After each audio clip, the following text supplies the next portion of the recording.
새벽 12시 반 남편 몰래 조용히 침대에서 빠져나왔습니다. 옆에 누워있는 남편은 코를 골며 깊은 잠에 빠져 있었죠. 제 심장은 미친 듯이 뛰었고 손끝은 식은 땀으로 젖어 있었습니다. 쓰레기 봉투를 들고 엘리베이터를 탔을 뿐인데도 마치 큰일이라도 저지르는 것 같은 두려움과 떨림이 동시에 밀려왔습니다. 엘리베이터 문이 열리자 어둡고 적막한 1층 복도가 드러났습니다. 분리수거장에는 낯익은 그 사람이 있었습니다. 아파트 관리사무소 직원 박종수 씨. 올해 55, 매일 쓰레기장과 관리실을 오가며 묵묵히 일하는 사람. 특별할 것 하나 없어 보이는 사람이었는데 이상하게도 제 시선은 자꾸 그에게 머물렀습니다. 사실 모든 건 한 달 전부터 시작되었습니다. 한여름 땀에 젖은 셔츠 사이로 보였던 그의 모습이 제 머릿속에서 떠나질 않았습니다. 셔츠 사이로 드러난 그 어마어마한 크기와 굵기. 그때는 숨이 막힐 만큼 충격적이었고 집으로 돌아와서도 자꾸만 생각났습니다. 평생을 남편 하나만 바라보며 살아온 제가, 비교할 대상조차 없었던 제가 그런 생각을 하게 될 줄은 몰랐습니다. 믿기 힘드시겠죠? 56살 유부녀가 아파트 관리 직원에게 흔들린다는 게 저 역시도 제 자신이 낯설었습니다. 하지만 한 번 틈이 생기고 나니 일상은 더 이상 예전 같지 않았습니다. 쓰레기를 버리는 시간이 기다려지고 봉투를 들고 내려가는 제 발걸음은 설렘으로 가득 차 있었습니다. 시작하기 전에 부탁 하나 드릴게요.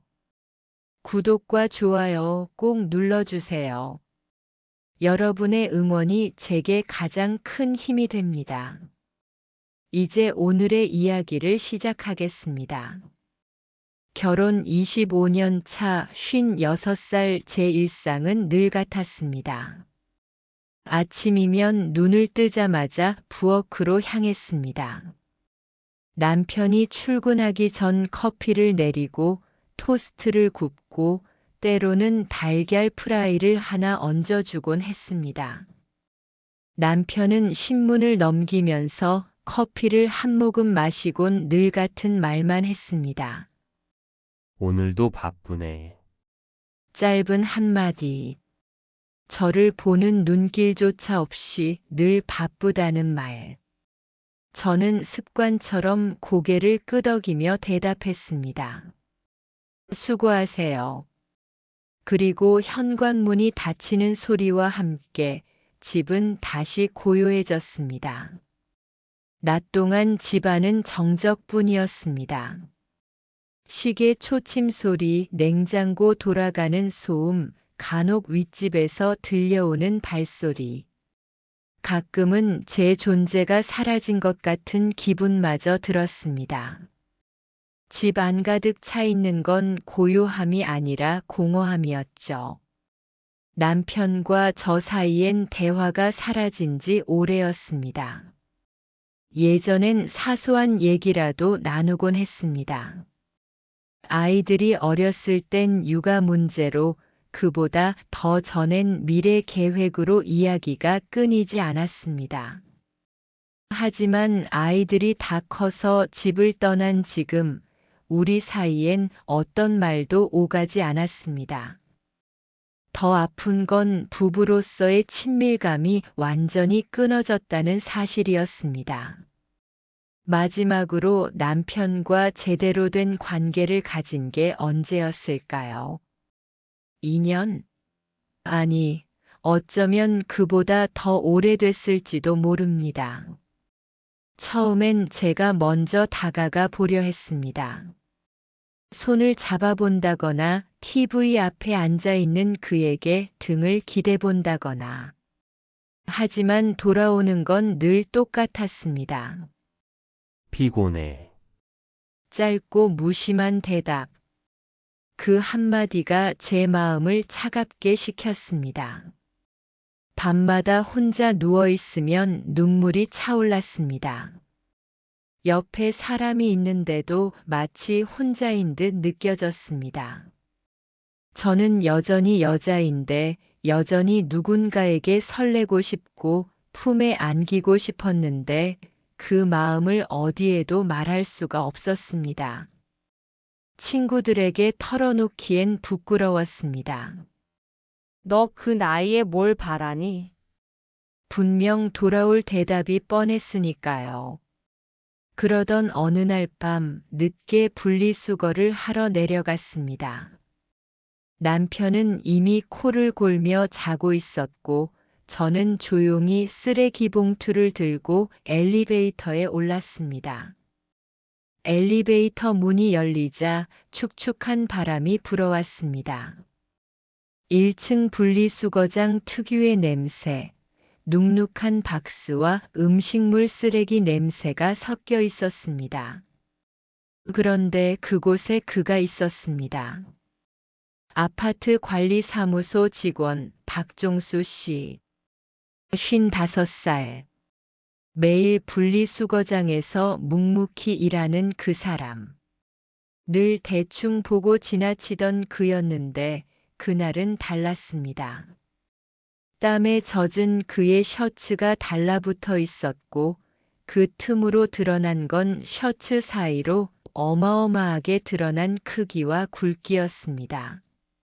숨이 멎는 줄 알았습니다. 그게 무엇인지 알면서도 동시에 모르게 만드는 그 묘한 장면. 저는 당황해서 봉투를 허겁지겁 내려놓고 황급히 자리를 피했지만 이미 머릿속에선 그 장면이 계속 맴돌고 있었습니다.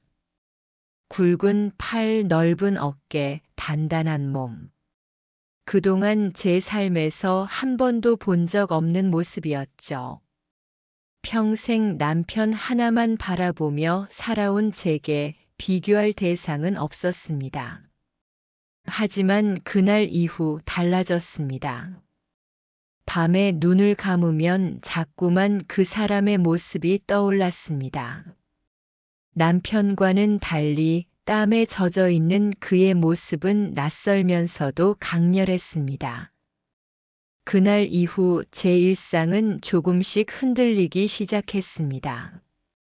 처음엔 일부러 쓰레기를 조금씩 나눠 담아 여러 번 내려가곤 했습니다. 예전 같으면 귀찮다고 생각했을 일인데 이제는 오히려 기다려졌습니다. 혹시라도 그 사람을 마주칠까 하는 설렘. 낮에는 괜히 창문을 열어두고 관리사무소 쪽을 힐끔거리기도 했습니다. 그가 분리수거장을 오가는 모습이 보이면 괜히 심장이 빨리 뛰었습니다. 그저 멀리서 바라보는 것뿐인데도 이상하게 들떠왔습니다. 스스로도 낯설었습니다. 56에 제가 이런 감정을 느낄 줄은 몰랐습니다. 부끄럽다, 이 나이에 무슨 짓이냐. 스스로를 다그치면서도 몸은 솔직했습니다. 남편이 주지 못한 떨림을 매일 마주치는 그 사람에게서 느끼고 있었으니까요.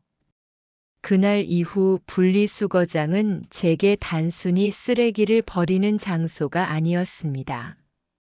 그곳은 이제 제 마음이 두근대는 비밀스러운 공간이 되어버렸습니다.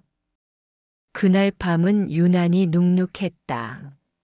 창문을 닫아도 벽지 너머로 습기가 스며드는 듯 했고 부엌 수전에서 새어나오는 물방울 소리가 이상하리만큼 크게 들렸다. 남편은 TV 앞에서 졸다가 소파에 뻗어 있었다. 채널은 뉴스에서 예능으로, 예능에서 다큐로 바뀌었지만 남편의 반응은 없었다.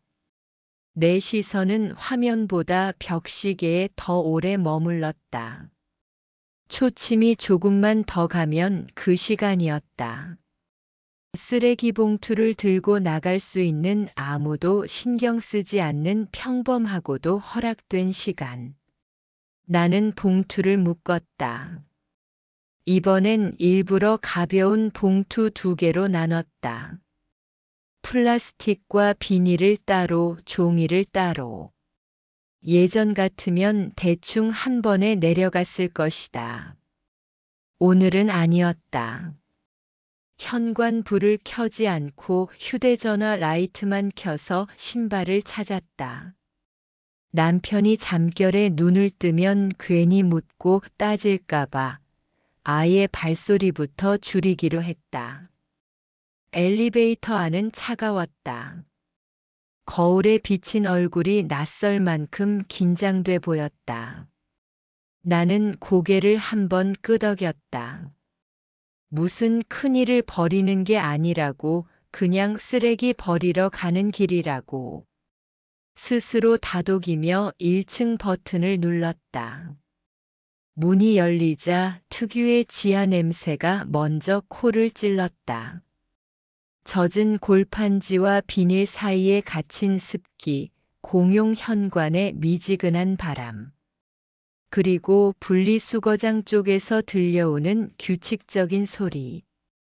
플라스틱이 서로 부딪히며 내는 마른 떨림, 박스끈이 팽팽해지며 스치는 소리. 그가 있었다. 박종수 씨.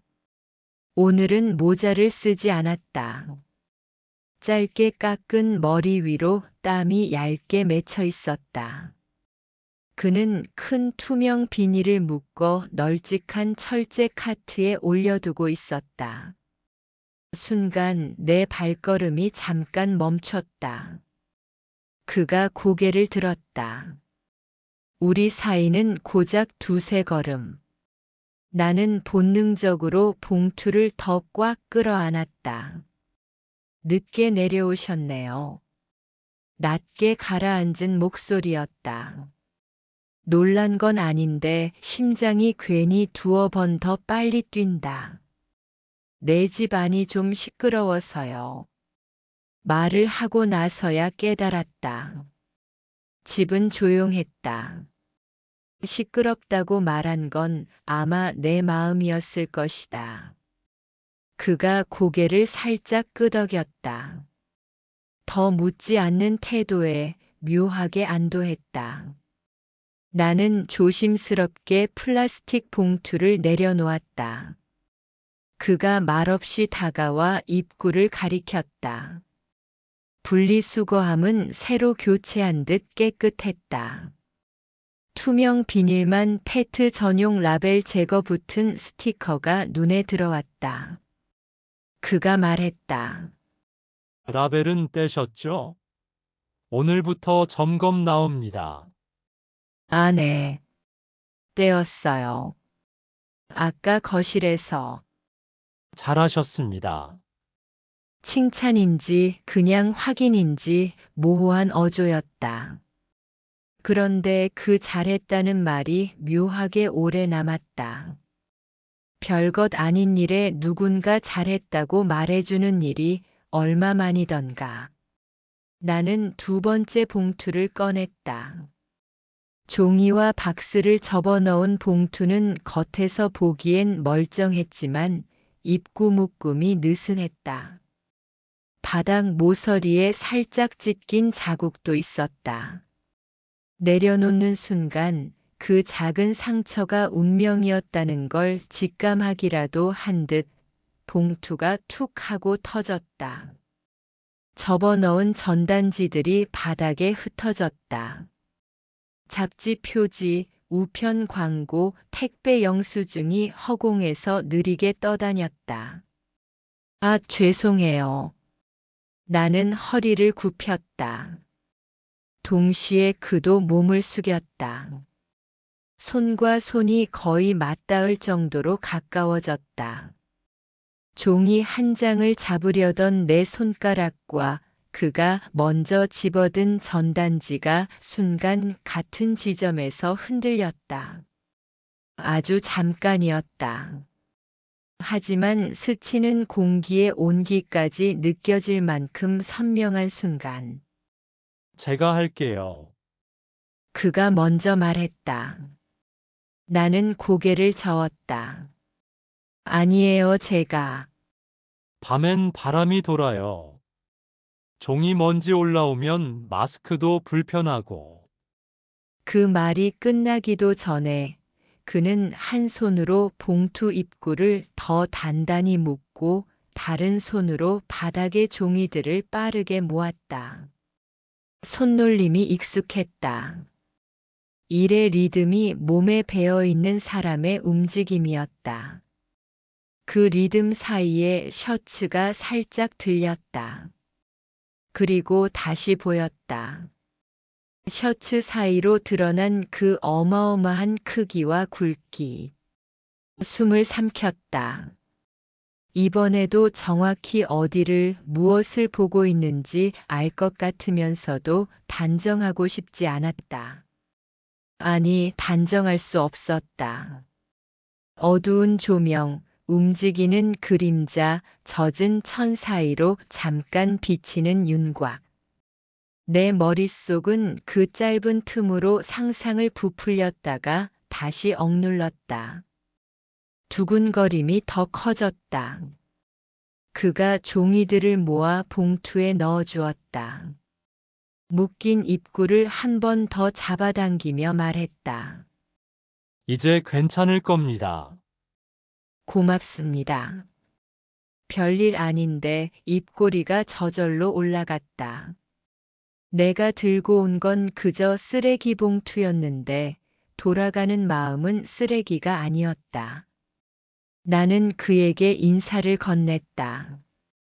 항상 이렇게 늦게까지 계세요? 네. 요즘은 야간반이 많습니다. 낮에 주민들이 많이 버리셔서요. 밤에 정리를 해놓아야 아침에 복잡하지 않아요. 그의 말투는 담담했지만 그 담담함 속에 이상하게 안심이 깃들어 있었다. 누군가의 반복되는 수고 덕에 내가 매일 아침 아무렇지 않게 1층을 지나쳤다는 사실, 그 당연했던 평온이 사실은 누군가의 손에서 나왔다는 사실이 새삼스럽게 와닿았다. 수고가 많으시네요. 내가 말하자 그는 어깨를 한번 굴렸다. 아주 작게. 그 순간 젖어붙은 셔츠가 다시 한번 윤곽을 드러냈다. 그리고 나는 다시 한번 태어난 척 눈을 돌렸다. 관찰과 회피 사이에서 줄타기하는 시선은 어쩌면 이미 답을 정해두고 있었는지도 모른다. 밤 공기가 차서요. 감기 조심하시고 올라가세요. 그가 먼저 마무리를 지어주었다. 나는 고개를 끄덕였지만 발걸음이 바로 떨어지지 않았다. 엘리베이터 버튼을 누르려다 말고 말을 덧붙였다. 아, 저기 라벨 떼는 게 생각보다 어렵더라고요. 페트병 라벨이 잘 안 떨어져서.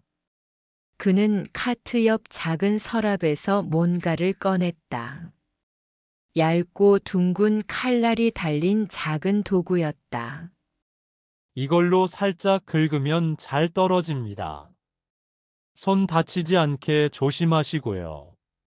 그가 내민 것을 받는 순간 손과 손이 정확히 겹쳤다. 찰나였다.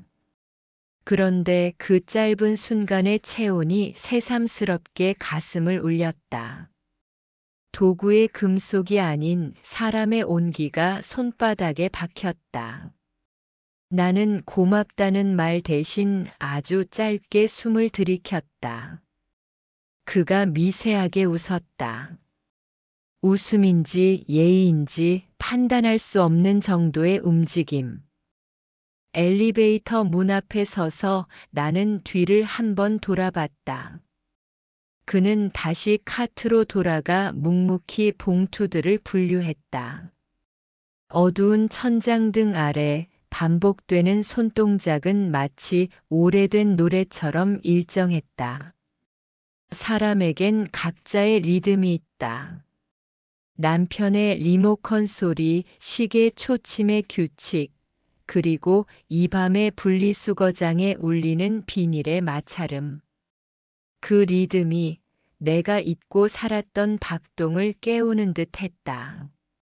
문이 닫힐 때까지 나는 그 자리를 떠나지 못했다. 닫히는 문틈 사이로 셔츠의 어둠과 천 위로 드러난 굵기의 그림자가 스쳐 지나갔다.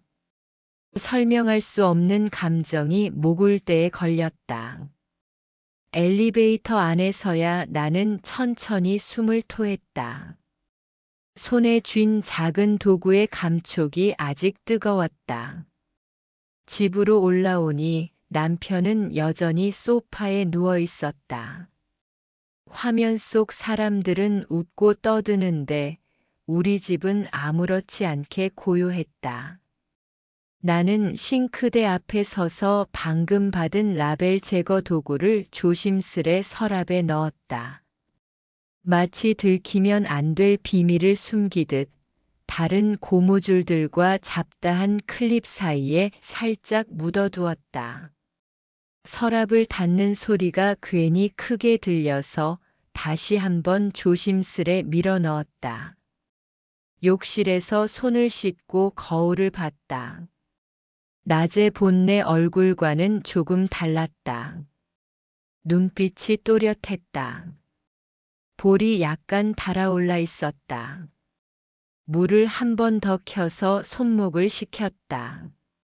괜히 웃음이 나왔다. 오늘 일은 정말 별일이 아니었다. 봉투가 터졌고 누군가 도와주었고 작은 도구를 받았을 뿐. 그런데도 내 안에선 많아진 것이 있었다. 떨림, 기억, 그리고 설명할 수 없는 기대감. 침실로 가는 길 나는 거실 불을 껐다. 남편의 코 고는 소리가 어둠 속에서 낮게 울렸다. 그 소리를 들으면서도 내 귀에는 다른 소리가 겹쳐 들렸다. 비닐이 스치는 마찰음, 박스끈이 당겨지는 팽팽한 소리, 그리고 작업복이 움직이며 만들어내는 천과 살 사이의 미세한 숨결. 그 소리들이 희미한 음악처럼 이어졌다. 침대에 누워 천장을 바라보았다.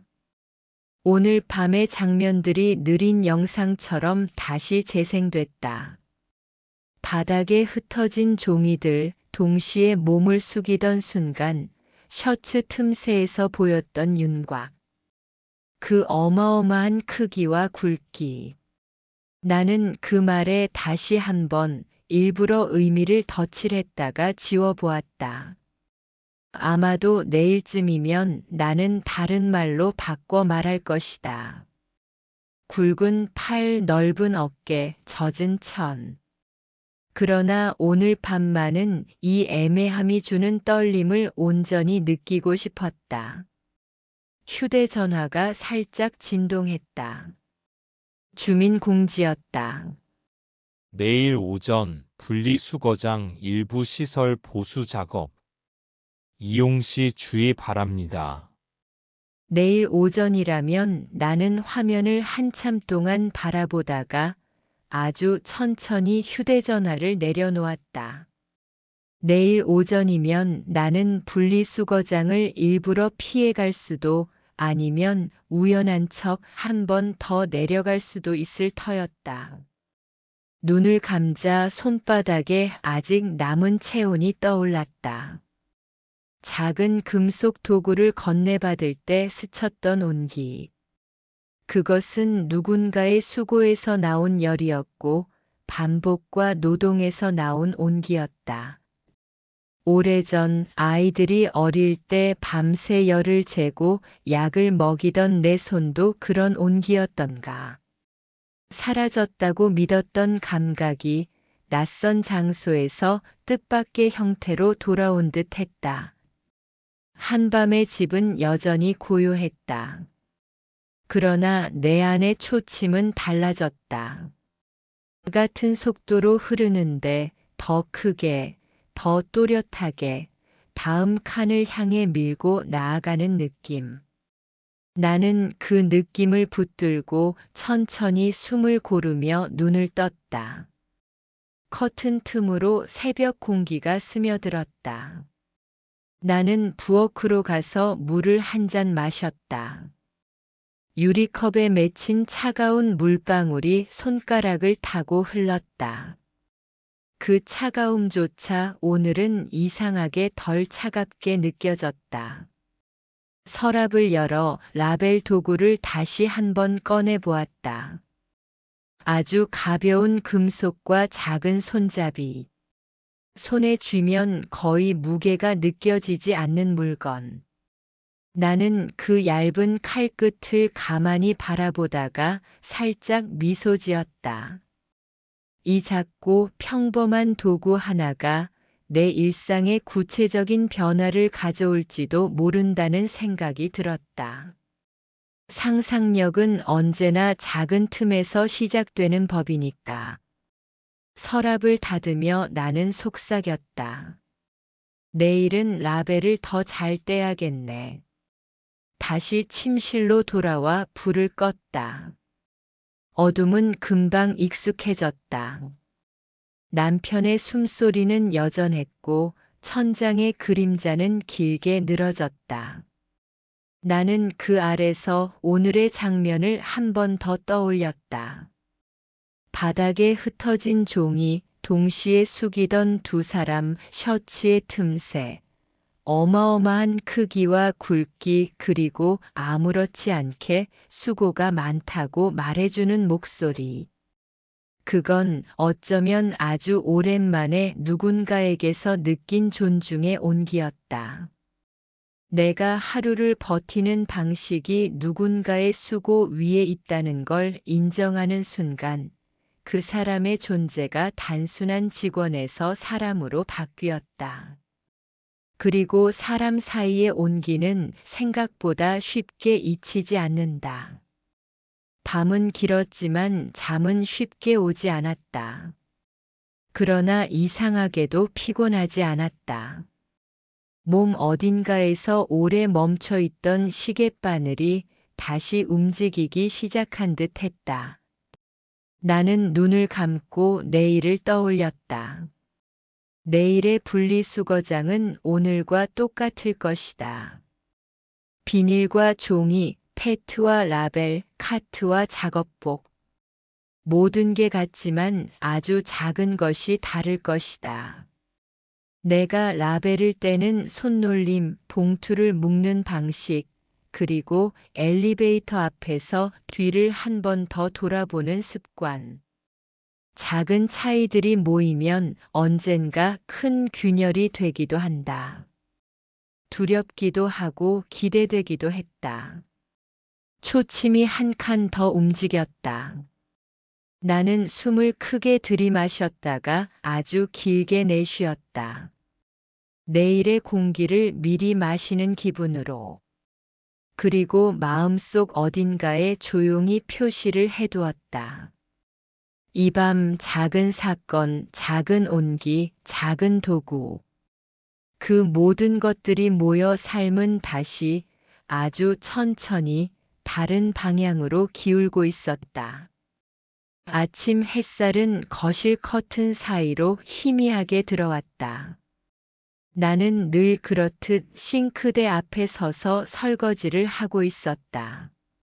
남편은 출근한 지 오래였고 집 안에는 나 혼자뿐이었다. 물이 흐르는 소리와 함께 창문 너머에서 묘하게 규칙적인 소리가 들려왔다. 뭔가를 끌고 가는 듯한 낮게 울리는 바퀴의 마찰음. 창문을 슬쩍 열어보니 그가 있었다. 박종수 씨. 카트를 끌며 아파트 앞 화단에 쌓여있는 박스를 정리하고 있었다. 햇볕에 땀이 이마를 따라 흘러내렸지만 그는 묵묵히 손을 움직였다. 단순히 쓰레기를 옮기는 동작일 뿐인데도 눈길이 자꾸만 멈췄다. 그 순간 나는 스스로를 다그쳤다. 도대체 왜 이러는 거야? 그냥 관리 직원일 뿐이잖아. 하지만 눈을 거두기 힘들었다. 어젯밤 손에 스쳤던 체온이 다시금 떠올랐기 때문이다. 그는 무거운 박스를 들고 카트 위에 올렸다. 팔뚝의 근육이 선명하게 드러났고 셔츠가 더 젖어 몸에 달라붙었다. 햇빛에 비친 그림자가 그의 몸선을 따라 길게 늘어졌다. 그 순간 나는 어젯밤의 기억과 겹쳐지는 착각을 했다. 종이봉투가 터져 바닥에 흩어지던 순간 동시에 몸을 숙였던 우리. 그 짧은 장면이 생생하게 되살아났다. 나는 창문을 얼른 닫았다.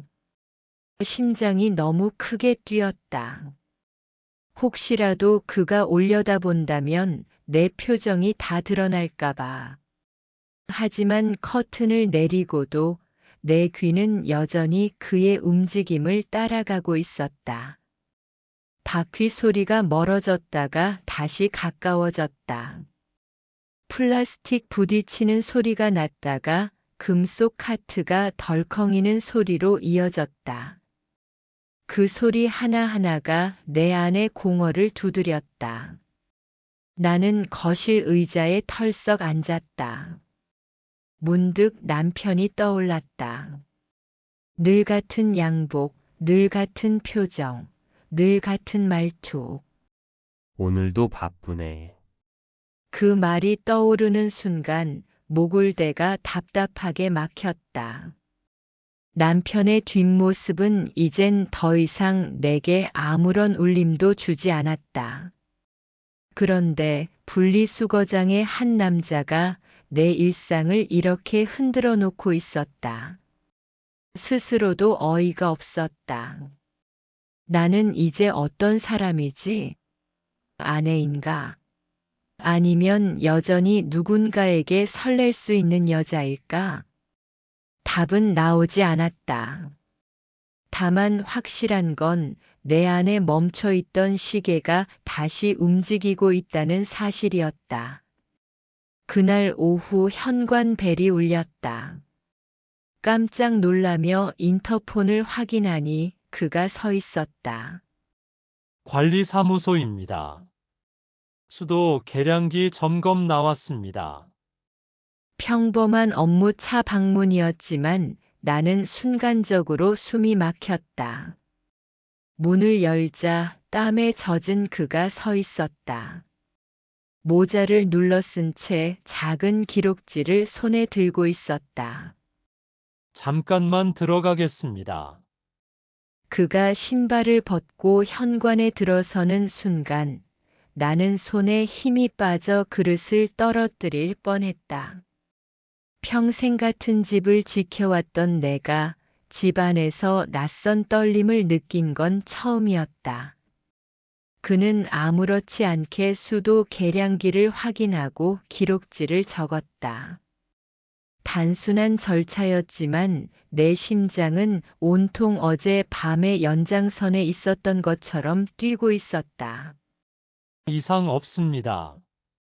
서명만 해주시면 됩니다. 나는 떨리는 손으로 서명을 했다. 그가 건네는 펜 끝이 내 손가락에 닿자 또다시 전류 같은 떨림이 전해졌다. 그가 고개를 숙이며 말했다. 수고 많으십니다. 집안일 하시느라. 순간 눈물이 핑 돌았다. 남편에게서는 들어본 적 없는 말이었다. 당연하게 여기던 일상이 누군가의 한마디로 이렇게 가볍게 인정받을 수 있다는 걸 나는 잊고 살았다. 그가 현관을 나서며 모자를 살짝 벗었다. 이마에 맺힌 땀이 반짝였다. 문이 닫히자 나는 그대로 벽에 기대 앉아버렸다. 가슴이 뜨겁고 답답해서 한참 동안 움직일 수가 없었다. 정오가 지나자 햇살은 창문을 대각선으로 가르며 바닥을 더 밝게 비추었다. 커튼을 반쯤 젖혀둔 틈으로 바깥의 소음이 미세하게 스며들었다. 어린아이의 웃음, 택배차가 멈추는 소리, 누군가 문을 여닫는 소리. 평소엔 그냥 배경처럼 흘려보내던 소리였는데 오늘은 이상하게 모든 게 선명하게 들렸다. 마치 내 신경이 묘하게 곤두서 있는 것처럼. 싱크대에 쌓인 컵을 헹구다가 나는 문득 손을 멈췄다. 거품 속에 손가락이 잠기고 물줄기가 따뜻한 손등을 타고 흘러내렸다. 머릿속에 둥근 펜 끝의 감촉이 불쑥 떠올랐다. 서명을 받던 그의 손. 아무 일도 아닌 장면이, 아무렇지 않은 접촉이 왜 이렇게 오래 남는 걸까? 부끄러움을 넘어서 당혹감이 밀려왔다. 나라는 사람은 지금 무엇을 하고 있는가? 아내인가, 주민인가, 아니면 그저 흔들리는 한 사람일 뿐인가? 휴대전화 화면에 작은 배너가 떴다. 주민공지. 내일 오전 9시 11시 분리수거장 천장 등 교체 작업. 통행 시 주의 바랍니다. 나는 습관적으로 스크린샷을 찍었다. 캘린더에 표시해둘 필요도 없는데 굳이 그랬다. 이유를 묻는다면 아마 나 자신도 정확히 답하지 못할 것이다. 단지 그 시간이 나를 어디로 이끌 것 같은 시간이라는 예감이 들었을 뿐. 그날 저녁 남편은 평소보다 조금 일찍 귀가했다. 현관문이 열리고 구두가 바닥을 콕콕 찍었다. 나는 반사적으로 미소를 만들었다. 오늘은 일찍 왔네. 남편은 넥타이를 느슨하게 풀며 말했다. 팀장님 생일이라고 회식이 취소됐어. 잠깐 어색한 정적이 흘렀다. 우리는 서로의 얼굴을 바라봤지만 그 시선은 오래 이어지지 못했다. 저녁을 차리며 나는 몇 번이나 말을 걸 기회를 찾았다. 오늘 있었던 일 중에서 무해한 이야기들, 동네 카페 신메뉴, 엘리베이터 점검 공지, 슈퍼에서 만난 이웃의 안구. 그런데 막상 밥상에 마주 앉자 그 모든 말들이 목에서 걸려 나오지 않았다. 남편은 TV 뉴스를 켜고 젓가락으로 반찬을 조심스레 집어 먹었다. 오늘 하루의 대화는 맛있다. 소금이 조금 더 들어갔나? 같은 문장들에 머물렀다. 그리고 어느새 식탁은 비었고 싱크대만이 다시 소리로 채워졌다. 그날 밤 나는 그가 준 작은 라벨 도구를 서랍에서 꺼내 손바닥에 올려놓았다. 금속의 차가움이 손바닥의 열을 조금씩 가져갔다. 전등 아래에서 작은 칼끝이 반짝였다. 이 사소한 물건 하나가 내 생각을 이토록 흔들고 있다는 사실이 우스우면서도 이상하게 진지하게 느껴졌다. 이건 그냥 도구야. 나는 속삭였다. 하지만 나 자신에게조차 그 말은 완전히 설득력이 없었다.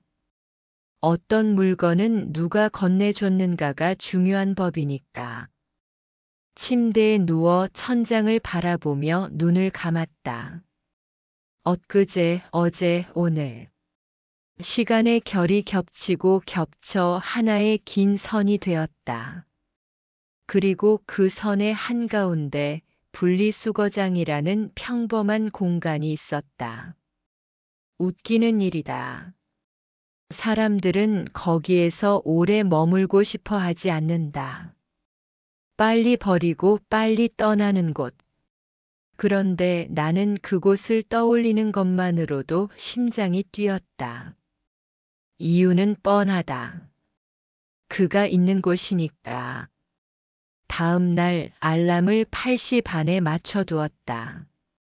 얼핏 보면 분리수거장 조명 교체 시간을 기억해서일 테고 누가 봐도 별일 아니다. 하지만 나만은 안다. 내 발걸음이 그쪽을 향해 가고 싶어 한다는 것을. 남편은 이미 출근 준비를 마치고 있었다. 셔츠 만지는 소리, 허리띠 구멍을 찾는 소리, 구두장 앞에서 잠시 멈칫하는 소리. 익숙한 소리들. 오늘도 바쁘지? 내가 물었다. 남편은 짧게 대답했다. 응. 잠깐의 침묵 뒤에 그는 어색하게 말을 덧붙였다. 지난주에 말했던 그 프로젝트 잘 마무리해야 해서. 나는 고개를 끄덕였다. 고생해. 말은 짧았지만 마음은 길었다. 어쩌면 우리는 서로를 위하는 방법을 오래전 어디엔가 두고 온 것만 같다. 그래서 그 빈자리를 지금 엉뚱한 방향으로 메우고 있는 건지도 모른다. 남편이 나가자 집은 또 고요해졌다. 나는 마음을 다잡듯 천천히 집안일을 정리했다. 8시 55분 나는 빈 페트병 몇 개와 라벨 도구, 작은 재사용 가방을 들고 현관을 나섰다. 엘리베이터에 혼자 서서 깊게 숨을 들이마셨다 내쉬었다. 표정을 평소처럼, 몸짓을 평소처럼. 누가 보아도 평범하게. 1층 문이 열리자 미세한 먼지 냄새와 함께 낮의 공기가 차갑게 다가왔다. 분리수거장 쪽으로 발걸음을 옮기는 동안 공사 알림 표지판과 노란 안전 테이프가 눈에 들어왔다. 그 너머로 작업복을 입은 두 사람이 보였다. 전등을 교체하는 기사 1명, 그리고 박종수 씨. 오늘은 모자를 쓰지 않았고 대신 안전모가 그의 이마를 눌렀다. 그는 기사에게 무언가 설명하고 있었다. 손짓이 컸다. 분리수거함 사이를 정확하게 가리키며 어디가 어두웠는지, 어느 등부터 꺼야 하는지. 업무에 몰입한 사람의 표정이었다. 나는 안전 테이프 앞에서 멈춰섰다. 그가 나를 발견하고 고개를 끄덕였다. 잠깐만 기다리시면 오른쪽 라인은 먼저 열어드릴게요. 나는 손에 든 페트병을 흔들며 웃었다. 급한 건 아니에요. 천천히 하세요. 말은 그렇게 했지만 마음은 그렇지 않았다. 기다리는 동안 나는 일부러 라벨 도구를 꺼냈다. 칼끝을 아주 조금만 세웠다 눕혔다 하며 페트병 라벨의 접착선을 찾았다. 그리고 아주 얇게 천천히 긁었다. 라벨이 매끈하게 벗겨졌다. 사소한 쾌감이 전해졌다. 어제의 그 한마디 잘하셨습니다가 다시 귓가에 맴돌았다. 기사의 사다리가 철제 프레임 위를 타고 오르내리는 소리가 났다. 전등이 잠시 꺼졌다가 새 것으로 교체되며 밝기가 달라졌다. 박종수 씨가 손전등으로 천장을 비추며 기사에게 말했다. 네, 거기 각도 조금만. 네, 좋아요. 이쪽도 부탁드립니다. 그의 목소리는 낮고 안정적이었다. 나는 그 목소리만으로도 기이하게 안심이 됐다. 마치 그가 이 공간을 지배하고 정리하고 더 나은 상태로 바꾸고 있다는 확신이 전염되는 것처럼. 오른쪽 라인이 먼저 열렸다. 그는 안전 테이프를 살짝 옆으로 밀고 내게 손짓했다. 이쪽으로 오세요. 발밑 조심하시고요. 나는 조심스럽게 페트병을 놓고 라벨을 떼어둔 것들을 칸에 맞게 분류했다.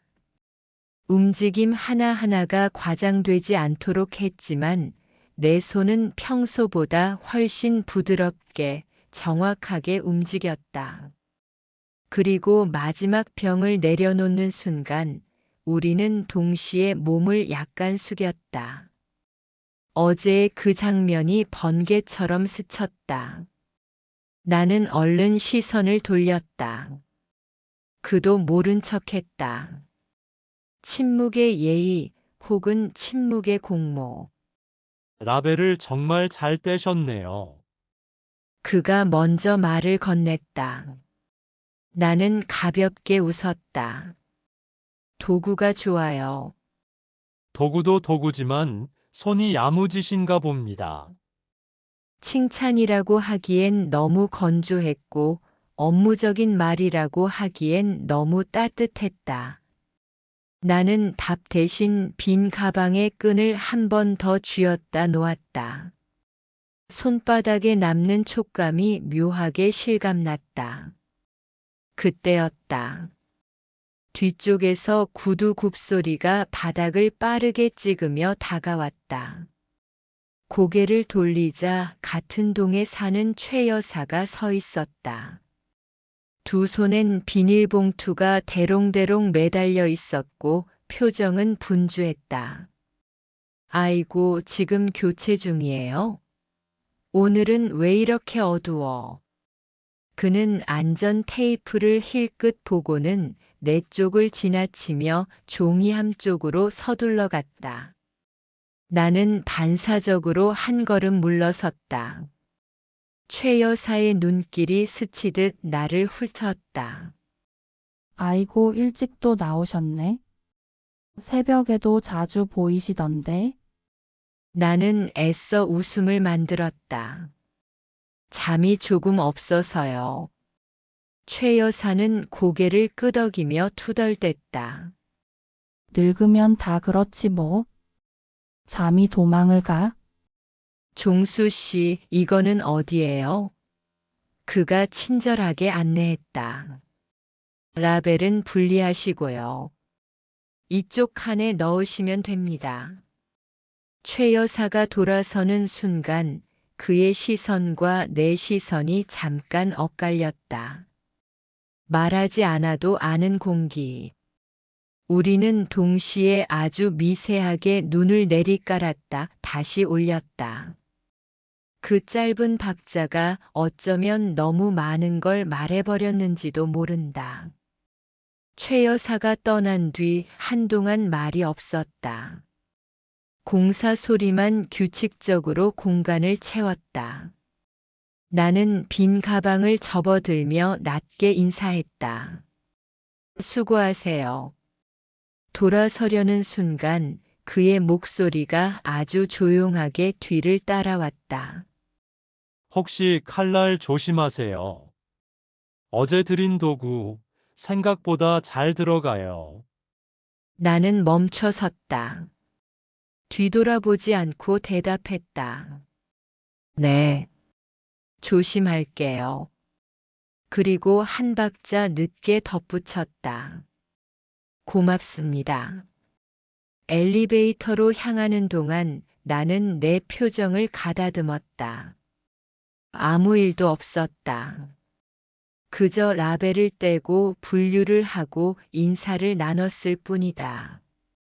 하지만 가슴 한쪽이 뻐근했다. 사람이 누군가에게 끌릴 때의 감정은 이유를 앞선다. 설명하기 전에 이미 알고 막기 전에 이미 움직인다. 나는 그 단순하고도 복잡한 사실 앞에서 과장 없이 솔직해지고 싶었다. 적어도 내게만큼은. 집에 도착하자 부엌 창가에 작은 쪽지가 붙어 있었다. 관리사무소에서 올라온 안내문이었다. 손글씨였다. 분리수거장 전등 교체 완료. 저녁에는 더 밝게 사용하실 수 있습니다. 이용해 주셔서 감사합니다. 밑에는 관리사무소라고 적혀 있었고 그 옆에 작은 동그라미 표시가 있었다. 사소한 장난처럼 보이는 표시. 그가 했을까 아니면 누군가 했을까? 나는 한참을 서서 그 동그라미를 바라봤다. 별 의미가 아닐 수도 있다. 하지만 오늘의 나는 의미를 부여하는 쪽을 선택했다. 마음이 이미 거기로 기울어 있었으니까. 점심 무렵 남편에게서 메시지가 왔다. 오늘 저녁 회식 잡혔어. 늦을 듯. 단 한 줄. 나는 그래 알겠어. 라고 답을 보냈다. 그리고 화면을 오래 바라보다가 메시지를 지웠다. 습관이었다. 남편과의 대화가 쌓이지 않는 것처럼 우리 사이의 말들도 쉽게 사라졌다. 지워도 그만, 남겨도 그만인 말들. 거기에 내 마음을 더 얹지 않기로 했다. 해가 기울고 저녁이 왔다. 나는 일부러 창문을 닫았다. 밤 공기가 서늘해지면 분리수거장 쪽 소리가 더 또렷이 올라올까봐. 일부러 라디오도 켰다. 익숙한 DJ의 목소리, 오래된 팝송. 음악은 방 안의 안전한 경계를 만들어줬다. 하지만 그 경계가 내 마음을 끝까지 막아주진 못했다. 시계가 10시를 넘길 무렵 나는 라벨 도구를 손에 쥐었다. 오래된 유리병 하나 라벨이 고집스럽게 붙어있는 그 병을 꺼냈다. 칼끝을 아주 조심스럽게 대고 한 줄로 긁었다. 접착이 버티다 말고 툭 하고 떨어졌다. 내 안에서 작은 성취감이 반짝였다.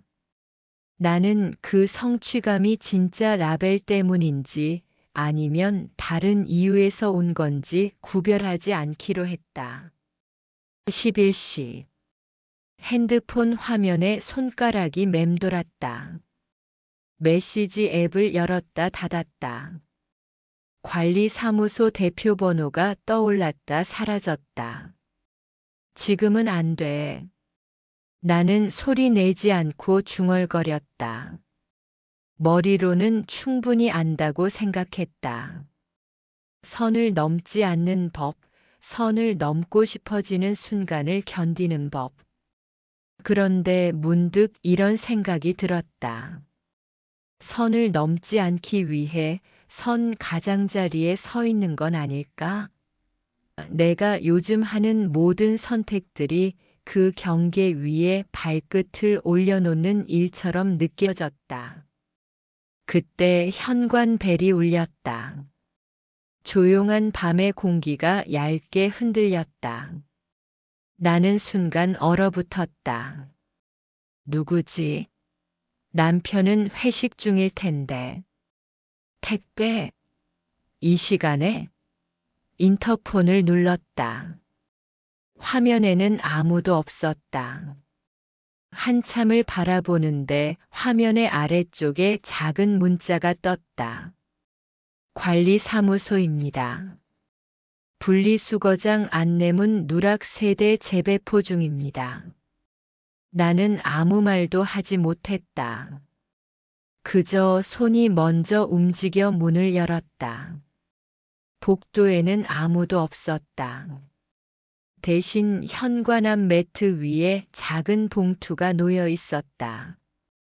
투명 비닐 속에 들어있는 건 A사 한 장짜리 안내문과 작은 노란 스티커였다.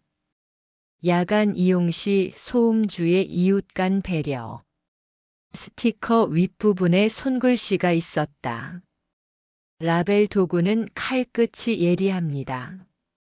조심하세요. 그 뒤에 동그라미 하나. 낮에 봤던 그것과 닮았다. 나는 봉투를 집어들고 아주 천천히 문을 닫았다. 등줄기를 타고 내려오는 얇은 떨림이 있었다. 무슨 말도 무슨 약속도 없었다. 그럼에도 불구하고 더 이상 숨길 수 없는 것이 있다는 걸 알았다. 그건 거창한 운명도 과한 감정도 아니었다. 그저 누군가의 일상을 향한 조용한 시선, 나의 마음이 그 시선을 오래 붙들고 있다는 사실.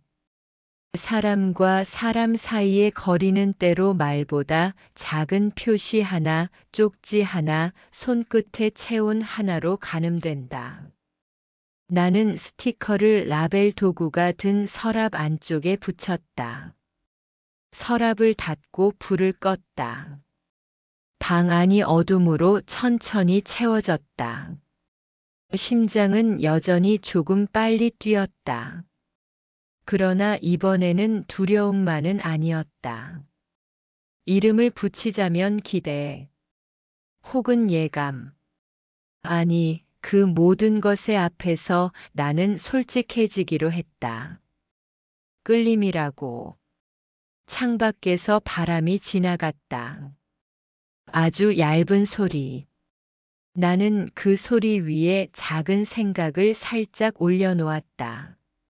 내일 라벨을 더 잘 떼야지. 그리고 그보다 더 조용한 속마음 하나. 내일 눈을 한 번 더 마주치게 되면 오늘처럼 평범하게. 평범함이라는 단어 안에 숨겨진 비범함을 이제 나는 안다. 평범하게 건네는 한마디, 평범하게 스치는 한순간, 평범한 쪽지 한 장이 사람을 얼마나 멀리 데려가는지. 밤이 깊어졌다.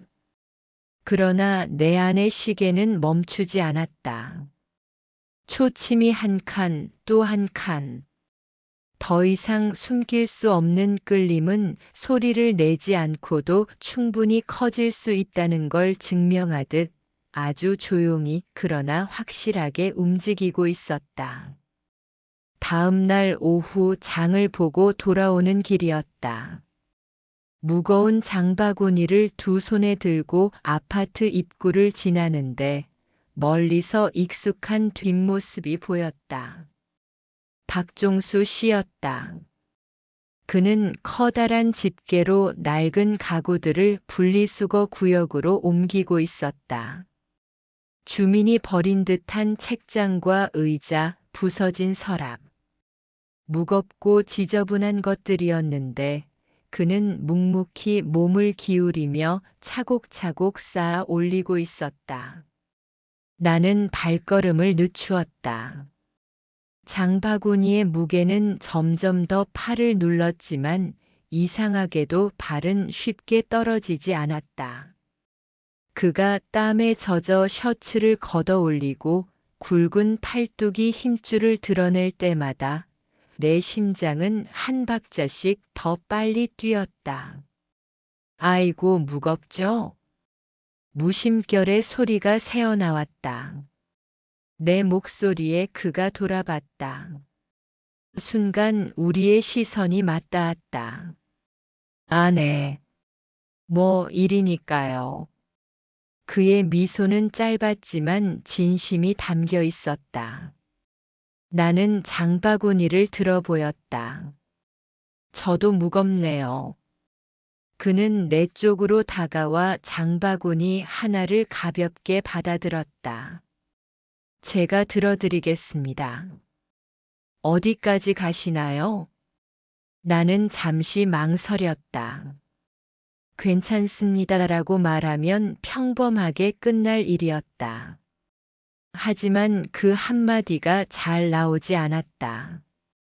대신 나는 작은 목소리로 대답했다. 엘리베이터까지만요. 그와 나란히 걸었다. 장바구니는 그의 손에 들리자 마치 종이장처럼 가벼워 보였다. 짧은 거리였는데 그 사이 공기는 이상하게 무거웠다. 아무 말이 없었지만 침묵 속에는 분명한 무언가가 흐르고 있었다. 엘리베이터 앞에 도착하자 그는 장바구니를 내려놓으며 말했다. 무거운 건 혼자 드시지 마세요. 허리 다칩니다. 네, 알겠습니다. 짧은 대화였지만 그 안에는 오랜만에 느끼는 관심이 담겨 있었다. 단순한 충고였을 뿐인데 내 마음은 오래 울렸다. 엘리베이터 문이 열리고 나는 장바구니를 안으로 옮겼다. 문이 닫히려는 순간 그는 손을 뻗어 문을 잠시 붙잡았다. 조심히 올라가세요.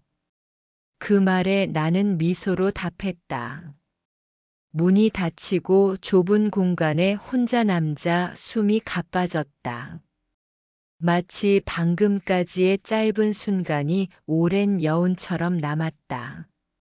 집에 도착해 장을 정리하면서도 머릿속은 온통 그의 얼굴과 목소리로 가득했다. 무거운 건 혼자 드시지 마세요. 단순한 말이었는데 남편에게선 들어본 적 없는 말이었다. 남편은 언제나 내 짐을 당연하게 여겼다. 내가 무거운 걸 들어도 힘들어 보여도 무심히 지나쳤다. 그런데 그 짧은 배려가 내 안에서는 거대한 울림이 되어 울려 퍼졌다. 그날 밤 남편은 늦게 들어왔다. 술에 취한 듯 구두를 벗으며 툭 던지듯 말했다. 밥은? 식탁에 있어요. 데워 드세요. 나는 무심히 대답했지만 속은 허전했다. 남편의 말투엔 고마움도 미안함도 없었다. 그저 당연한 듯 요구하는 목소리. 내 안에서 무언가가 더욱 확실해졌다. 나는 부엌 서랍을 열어 라벨 도구를 꺼냈다. 손가락으로 칼끝을 살짝 만지며 생각했다. 이 작은 도구가 지금 내 마음의 경계와 닮아 있었다. 잘못 쓰면 다칠 수 있고 조심하면 유용한 도구. 경계 위에 선 나와 닮아 있었다. 거실 창밖은 어두웠다. 하지만 분리수거장 쪽의 불빛은 여전히 켜져 있었다. 그곳에서 누군가 묵묵히 일하고 있다는 사실이 이상하게도 내 마음을 따뜻하게 덮었다. 그 불빛이 내 외로움을 삼켜주는 듯 했다. 그날은 유난히 바람이 거셌다. 분리수거장 옆에 쌓아둔 종이박스들이 바람을 타고 흩날리듯 쓰러졌다. 집으로 돌아가던 나는 그 장면을 보며 발걸음을 멈췄다. 순간 그가 달려나왔다. 모자를 깊게 눌러 쓴 채 흩어진 상자를 하나하나 다시 모으고 있었다. 나는 그냥 지나칠 수도 있었지만 발걸음은 어느새 그쪽으로 향하고 있었다. 혼자 하시기 힘드시겠어요. 내 목소리에 그는 놀란 듯 고개를 들었다. 땀에 젖은 이마 숨을 고르며 미소를 지었다. 괜찮습니다. 이게 제 일이니까요. 나는 망설이다가 바닥에 떨어진 작은 상자를 주워들었다. 손끝에 묻은 먼지가 바람에 날리며 흩어졌다. 일이 많으시네요. 예, 뭐 다 사는 게 그렇죠. 그의 말투는 담담했지만 그 속에 묘한 체념이 묻어 있었다. 우리는 한동안 말없이 상자들을 쌓았다. 함께 움직이는 리듬이 이상하게도 편안했다. 어느 순간 그가 내 쪽을 흘끗 보며 조심스럽게 물었다. 가끔 힘들지 않으세요? 나는 순간적으로 숨이 막혔다. 너무나 단순한 질문인데 내 마음 깊은 곳을 건드렸다. 네. 아니, 그냥 살다 보면 다들 힘든 순간이 있잖아요. 그의 눈빛은 진심이었다. 호기심이나 가벼움이 아니라 마치 내 속사정을 알고 있는 듯한 묵직한 시선. 나는 한참을 망설이다가 입을 열었다. 사람들은 잘 모르죠. 늘 당연하다고 생각하니까요. 집안일도 아이 키우는 것도. 남편은 그냥 밖에서 일하고 돈 벌어오면 끝이라고 생각하고. 내 목소리는 떨렸고 바람은 내 머리카락을 흩날렸다. 그는 잠시 고개를 끄덕이며 상자를 내려놓았다. 저도 집에서 늘 뒷전이었죠. 아이들이 크면서부터는 말도 잘 안 하고 아내도 저한테는 관심이 없었으니까요.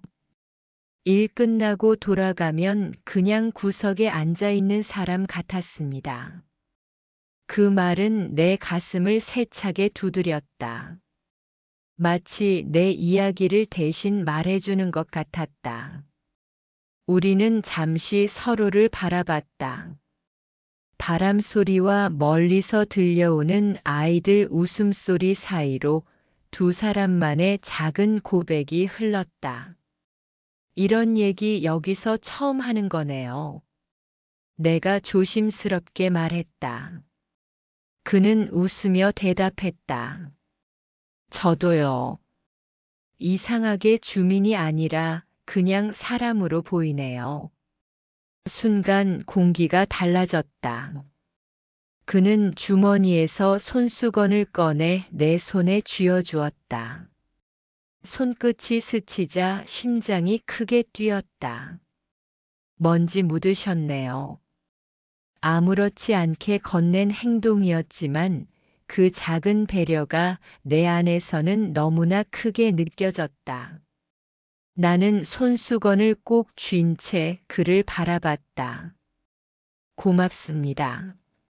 별 말씀을요. 오늘 일은 우리 둘만의 비밀로 하죠. 괜히 다른 사람들이 보면 오해할 테니까. 그의 말에 나는 가볍게 웃었다. 네, 우리만 아는 비밀. 그 순간 알 수 없는 끈이 우리를 더 단단히 묶었다. 별것 아닌 대화, 별것 아닌 상황이었지만 그것은 분명 선을 넘어서는 시작이었다. 그날 밤 나는 손수건을 세탁하지 못했다. 하얀 천 위에 남은 그의 땀과 바람 냄새가 지워지는 게 싫었다. 서랍 속에 고이 접어넣으며 나는 스스로를 다그쳤다. 이건 그냥 작은 호의일 뿐이야. 아무 의미 없어. 하지만 이미 알고 있었다. 의미가 없다고 스스로 말해야만 하는 순간 그것은 가장 큰 의미를 가진다는 걸. 그날은 오전부터 흐렸다. 검은 구름이 천천히 몰려오더니 이내 굵은 빗방울이 떨어지기 시작했다. 창밖을 내다보던 나는 한숨을 내쉬었다. 마트에 다녀와야 했지만 빗줄기는 점점 거세졌다. 우산을 챙기려는 순간 현관벨이 울렸다. 모니터를 켜자 낯익은 얼굴이 보였다. 관리사무소입니다. 오늘 전체 세대 점검 있습니다. 박종수 씨였다. 나는 순간적으로 가슴이 철렁 내려앉았다. 문을 열자 그는 비에 흠뻑 젖은 모습으로 서 있었다. 셔츠는 젖어 몸에 달라붙었고 물방울이 그의 머리카락 끝에서 뚝뚝 흘러내렸다. 비가 갑자기 와서 죄송합니다. 잠깐 들어가도 될까요? 네, 들어오세요. 나는 얼떨결에 그를 맞이했다.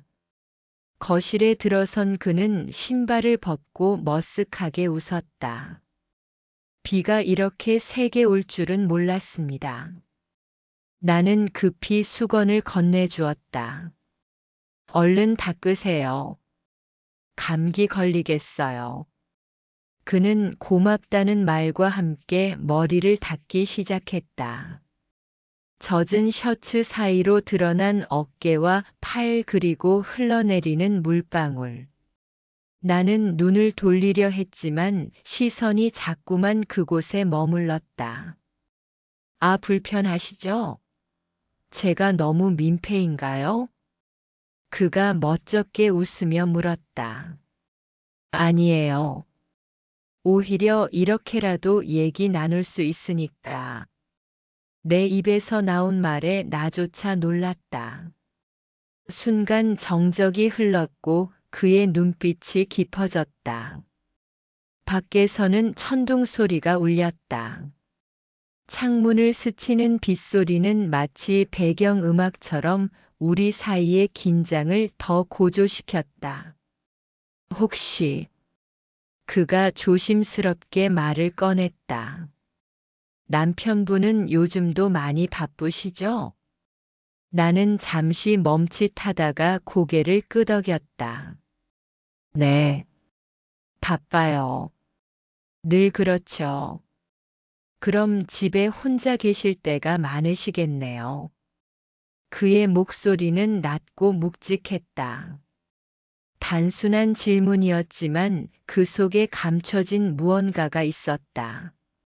나는 답하지 못했다. 대신 손에 쥐고 있던 수건을 꼭 움켜쥐었다. 그리고 이상하게도 울컥했다. 혼자 있는 게 익숙하다고 생각했는데 사실은 그렇지 않더라고요. 가끔은 너무 공허해요. 내 목소리는 떨렸고 눈가가 뜨거워졌다. 그는 조용히 내 앞에 다가왔다. 저도 비슷합니다. 집에 있어도 늘 혼자인 기분이거든요. 순간 우리 사이는 너무 가까워졌다. 빗소리가 더 거세졌고 시간은 느리게 흘렀다. 나는 그를 바라보며 속으로 중얼거렸다. 이건 안 돼. 선을 넘으면 안 돼. 하지만 동시에 마음 깊은 곳에서 또 다른 목소리가 울렸다. 이미 마음은 넘어버린 게 아닐까? 그의 손이 살짝 움직였다. 내가 들고 있던 수건 끝을 건드렸다. 아주 작은 접촉이었지만 그 순간 심장이 크게 뛰었다. 숨이 막힐 듯 가슴이 요동쳤다. 우리는 서로 말없이 눈을 마주했다. 아무 행동도 하지 않았지만 이미 모든 게 말해진 듯 했다. 밖에서는 번개가 번쩍였고 창문 너머로 세찬 비가 쏟아졌다. 그는 천천히 수건을 내 손에서 가져가며 말했다. 이런 날씨가 마음을 더 약하게 만드는 것 같네요. 나는 떨리는 목소리로 대답했다. 네, 맞아요. 더 약해지네요. 그날 우리는 끝내 선을 넘지 않았다. 하지만 그 사실이 오히려 더 두려웠다. 오늘은 멈췄지만 다음에는 어떨까? 스스로에게 물었지만 대답은 이미 알고 있었다. 그날 밤 아파트 복도에는 인기척이 거의 없었다. 늦은 시간이라 엘리베이터 불빛만이 희미하게 반짝였다. 나는 쓰레기를 버리겠다는 명목으로 집을 나섰다. 분리수거장 앞에서 그가 있었다. 언제나처럼 묵묵히 정리하고 있었지만 오늘은 뭔가 달랐다. 우리 둘 말고는 아무도 없었기 때문이다. 늦게까지 고생하시네요. 내 목소리는 의도치 않게 떨렸다. 그는 고개를 돌려 내 얼굴을 바라봤다. 오늘따라 늦으시네요. 순간 공기가 달라졌다. 그는 장갑을 벗어 한쪽에 내려놓고 천천히 내 쪽으로 걸어왔다.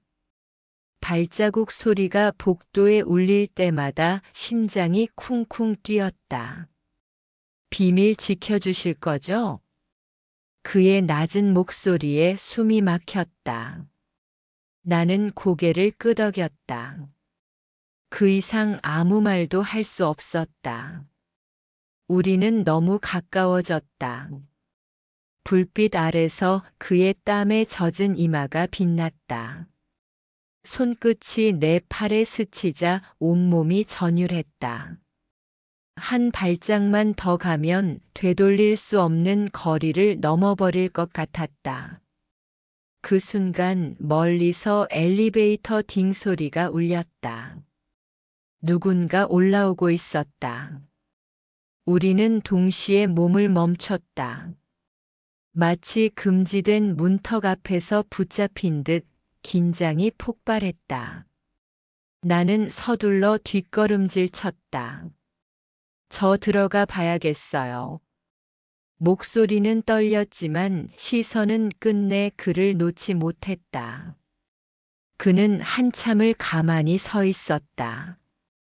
그리고 조용히 웃으며 말했다. 다음엔 꼭 얘기하고 싶습니다. 진심을. 나는 대답 대신 짧게 고개만 끄덕였다. 그리고 황급히 돌아섰다. 하지만 집으로 향하는 내 발걸음은 무겁고 또 뜨거웠다. 우린 아직 선을 넘지 않았다. 하지만 이미 마음은 건너가 버린 게 아닐까? 문을 닫고 들어온 거실은 이상하게 낯설었다. 모든 게 그대로인데 나는 더 이상 예전의 내가 아니었다. 여러분, 오늘의 이야기는 여기까지입니다. 보셨죠? 선을 넘진 않았지만 이미 마음은 너무나 위험하게 가까워져 있었습니다. 여러분은 어떻게 생각하시나요? 이런 상황, 과연 어디까지가 허용될 수 있는 걸까요? 이야기가 흥미로우셨다면 구독과 좋아요 꼭 부탁드립니다. 여러분의 작은 클릭이 제게는 가장 큰 힘이 됩니다. 다음 이야기도 기대해 주세요. 감사합니다.